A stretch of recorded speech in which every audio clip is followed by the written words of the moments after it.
I find it hard to believe it's been over a quarter century since my 6 years in the Army. Technically, my service to our country was 5 years, 11 months, 9 days, and a wake-up.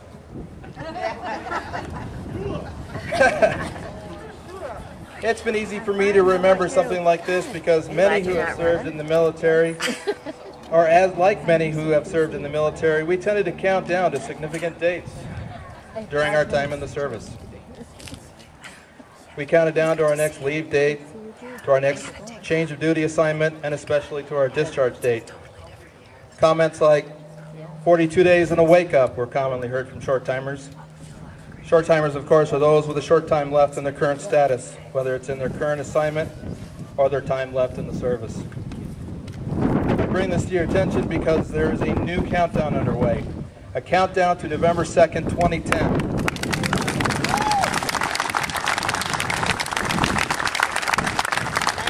A date that is critical to saving our way of life, our liberties, and our country as we know it. Thinking back to my Army days, I enlisted at the ripe old age of 17. Jimmy Carter was president. Back then, I was too young and far too politically naive to fully understand why, but even so, I detected a general malaise in the military.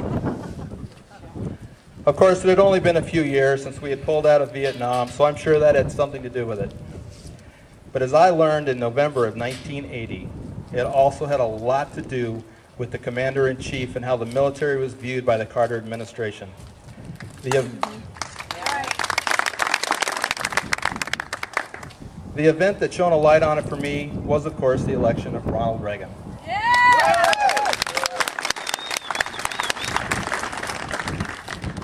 As soon as Reagan was elected president, and before he was even sworn into office, the mood swing among the senior NCOs in my unit was quite palpable. It was as if the entire military suddenly had a new snap in its collective step. Reagan was exactly what our country needed after 4 years of Jimmy Carter. After 17 months of Barack Obama, it's not hard to consider Carter the second worst president of the last 65 years.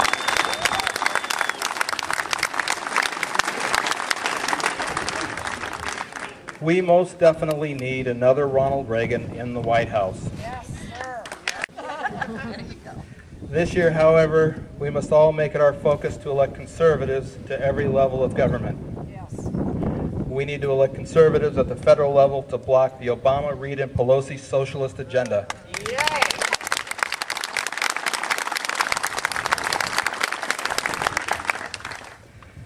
This president is long overdue for a teachable moment where he can learn that the intent of the U.S. Constitution is to ensure government can't do things like take over industry, give bailouts to failed businesses, or redistribute wealth.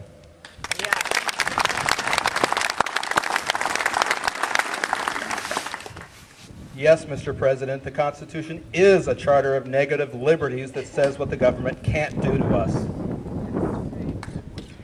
It was crafted that way on purpose to protect us from misguided politicians, socialists, or those bent on tyranny. Over the past 234 years, this country has had many misguided politicians at all levels of government. Most of their misguided policies have been nullified over time by applying constitutional law. But now our highest levels of government are filled with progressive elites, socialists, and even a few Marxists. If we don't stand up to them, vote them out of power, or send people to Congress to block their efforts, tyranny will not be far behind.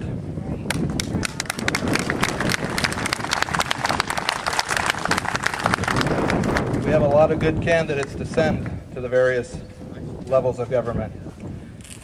I believe Lee Byberg will strongly uphold conservative values in Congress.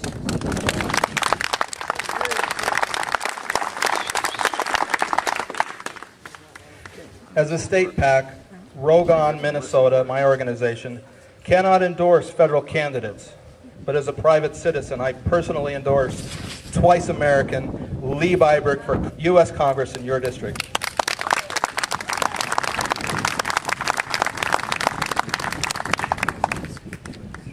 I believe he deserves our full support. We also need to help elect conservatives at the state level to stop the spiraling, out of control entitlement programs right here in Minnesota. Yeah.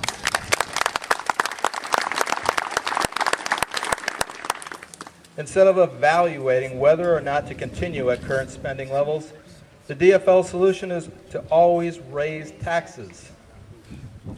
We need conservative leaders in the state legislature and executive branch who understand that not only do we need to stop the escalation of taxing and spending, but to reverse course and start cutting before there's no one left to tax.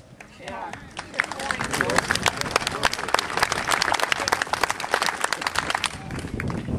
We need to support candidates who believe in limited government and will be conservative legislators in St. Paul. As a state PAC, RogueOn Minnesota is able to endorse candidates for state office. I'd like to take this opportunity to list those state candidates that RogueOn Minnesota has researched and believe will uphold our stated conservative values. In the interest of time, I'm only going to mention those that will appear on the ballots in this area. For the full list of our endorsements and to read about our stated principles, please feel free to visit our website at rogueonminnesota.com, and you can also find us on Facebook. We have endorsed Mary Franson.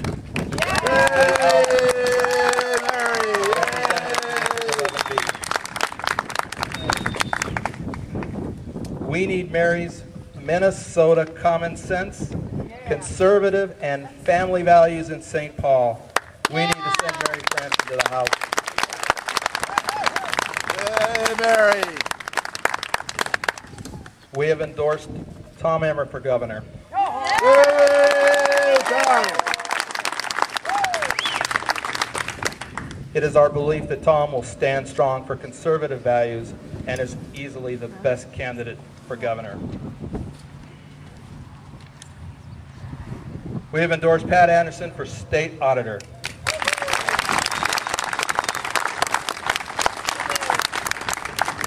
As state auditor, Pat will be a watchdog for the taxpayers and ferret out waste, fraud, and abuse.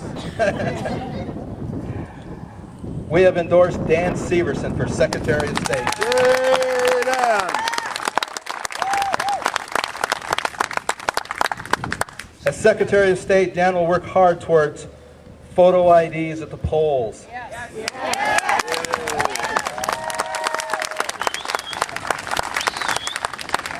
Putting an end to the vouching system. And ensuring that all absentee ballots and military votes count.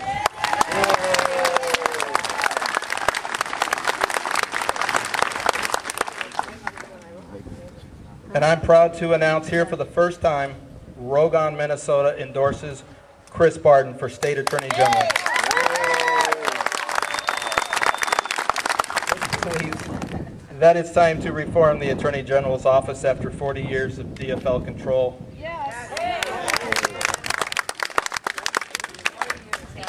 That we need to protect the integrity of our elections.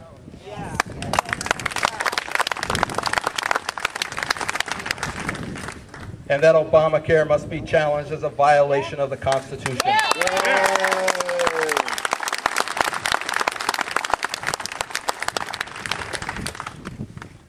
November 2nd is coming sooner than you think. Let's all work together to serve notice to those big spending politicians in the U.S. Congress and the state legislature that they are now short-timers.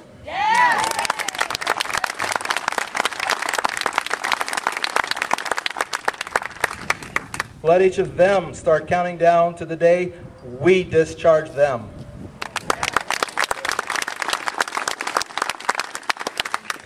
As of today, it's 110 days and a wake-up.